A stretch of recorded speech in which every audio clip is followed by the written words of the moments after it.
welcome back to my YouTube channel, and you are watching The Nerdy Grail. Now, another week has passed, and a new episode of Agatha All Along has just dropped.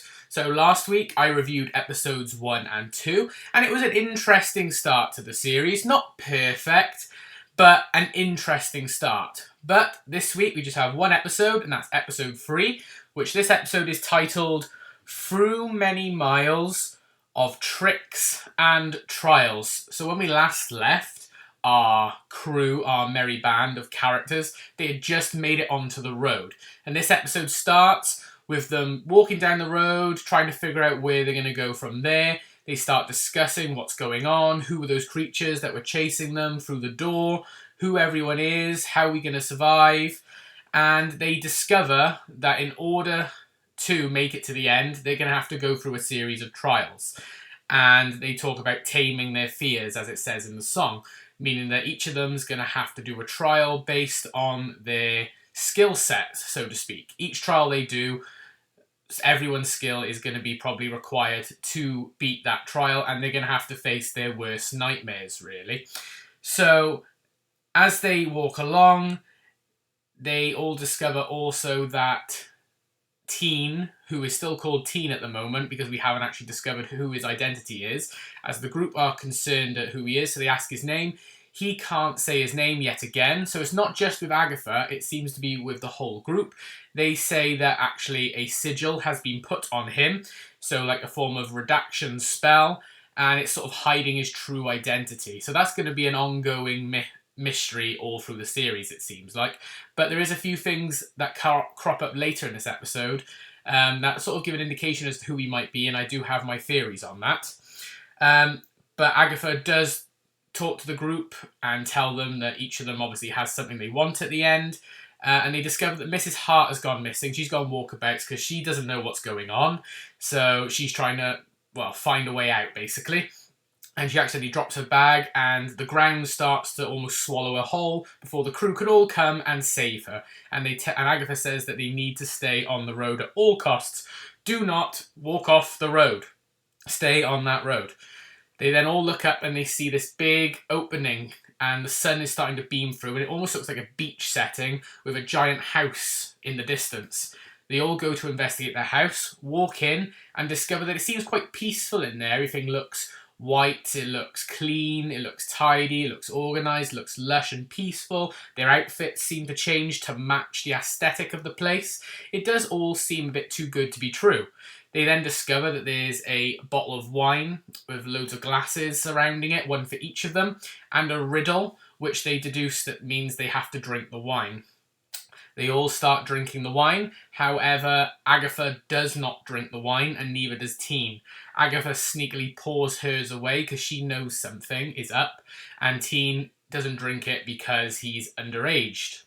As they drink it, a timer starts to go off, counting down from 30 minutes. So obviously we know something's happening there. And soon, Mrs. Hart discovers that her face is starting to swell. And when this is discovered, all the rest who drunk the wine, their faces start to swell up as well. However, Agatha's doesn't, and she tries to hide that fact from the crew. But when they do discover that Agatha has actually not been drinking it, they force her to drink it via Teen, really. Teen saying, well, if you're not going to drink it in order to help solve what's going on, then I will. Agatha says, no, you can't do that, it's up to me. So she drinks it, so she drinks the wine as well, and they all discover they've been poisoned, and they literally have a 30-minute timer, and that 30-minute timer is you have 30 minutes basically to live. So if you don't find the antidote within 30 minutes, then you're not really going to survive to make it to the next test. So then it is basically a search for the ingredients in order to make the antidote sort of trial, really. However, Teen and Jen do have a few conversations with each other where Jen does tell Teen that you need to watch out for Agatha, as she supposedly, according to sources that she's heard, once traded her own son, which I think is interesting, her own son, for the Book of the Damned, so the Darkhold, which I thought was quite interesting that she specified her own son. But Jen also specifies that they don't actually know the whereabouts of the son, and they even mention Mephisto in this as well, which I think is really, really interesting. But also says that Agatha probably wouldn't even recognise her son if he was standing right in front of her. So one of my theories is that he potentially could be linked to Agatha. Teen could even possibly be Agatha's son. That's a theory that's going on in my head at the moment. So that's definitely a possibility, but obviously that's not confirmed by any means. We're only on episode 3 as well, remember. But yeah, as they drink, obviously we got that timer going off. And obviously their faces are swelling, but their faces all of a sudden drop back to normal, and Jen reveals that that's actually not a good thing. She recognises the type of poison that it is, and says that they'll also start experiencing hallucinations, lack of motor skills, and eventually death. But they all split up to go look for different parts of the antidote.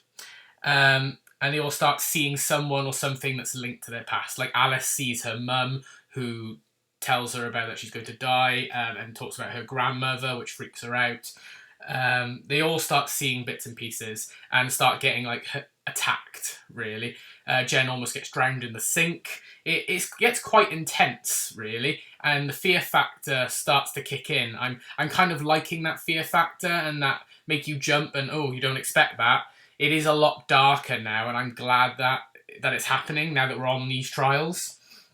But obviously when Agatha delayed having her drink, she gets all the symptoms later than all the rest. So when they finally gathered all the ingredients together and they're making the potion, they each need to take a piece of their hair to put into the antidote. However, Agatha stops because she's now actually getting her hallucination, and she hears a baby crying and sees a cot in the distance and walks over to it and pulls the blanket over, and you'd expect maybe to see a baby. This could be linking to her son, but she just sees a copy of the Darkhold, a copy of the Book of the Damned. So I'm guessing that's obviously sort of taunting her at the fact that she supposedly did actually trade her son for a copy of the Book of the Damned. So I'm quite interested where that storyline's going to go. They do, however, all make it in time before the timer hits. However, Mrs. Hart, hers antidote didn't get in her until just after the timer finished. But they all assumed that she was okay, but she wasn't conscious at the time. But then they have another danger to worry about. As they were making the potion, they discovered that the house is now on the outside, completely underwater, and the glass that's holding all the water back is cracking, so they need to escape before it bursts and basically all the water from the sea comes in. As they finish the potion and drink the antidote, the glass breaks, all the water starts flooding in, but the oven in the kitchen opens, and that is their ticket out. They have to carry Miss Hart out because she's unconscious at the time, and they do all make it out.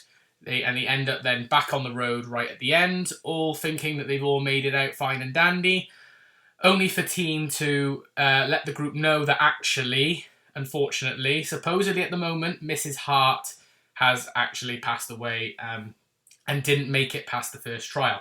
And they just zoom out from the road, showing that she hasn't recovered yet. So we don't know if she's officially gone, but it looks as if, yes, Mrs. Hart or Sharon is possibly gone now. Which is really a shame because I really liked Mrs. Hart. She was quite funny. And then the episode ends literally with Agatha saying, "Who's Sharon?" And then it cuts away. So you don't really know whether there's something more going on, whether she's saying who's Sharon because maybe now that she's gone, all the memories of her will be are being lost, or whether she's just saying that because Agatha never really truly acknowledged her true name. She kept just calling her Mrs. Hart. She never acknowledged her really as Sharon. So it could just be a funny little gag of, huh? Who's that? I forgot that was Mrs. Hart's name, you know? Because that's the type of character Agatha is. But yeah, and that is all of episode 3. It was quite a short, sweet episode. It was about 32 minutes in length. It was an interesting one and an interesting first trial. Sort of they drink a poison and they have to find the ingredients, and there's some spooky goings on happening. Would I say it's my favourite episode of the series so far? I'm not too sure. I would probably say, again, it's probably around a 6 or a 7. It was entertaining, but nothing too thrilling. This series so far has sort of teetered on being about average to just above average for me. It's a fun series so far, and I am looking forward to seeing where it goes now through the trials and to discover the mysteries of Teen and Agatha's son. But yeah, overall, I'd probably give this episode maybe a 6 or a 7. It's an interesting episode, and I would say, yeah, it's been an interesting series so far. But I hope you have enjoyed my little review of episode 3. If you did, please like it by giving it a thumbs up and comment what your thoughts are on the Agatha series so far. I will be doing a review of episode 4 when that comes out next week, and so on and so forth, because I'm hoping to review the whole series and then give my thoughts on the series as a whole. But this will be the Nerdy Grail signing off for now. Take care, and I will see you all in the next video. Bye for now, everyone!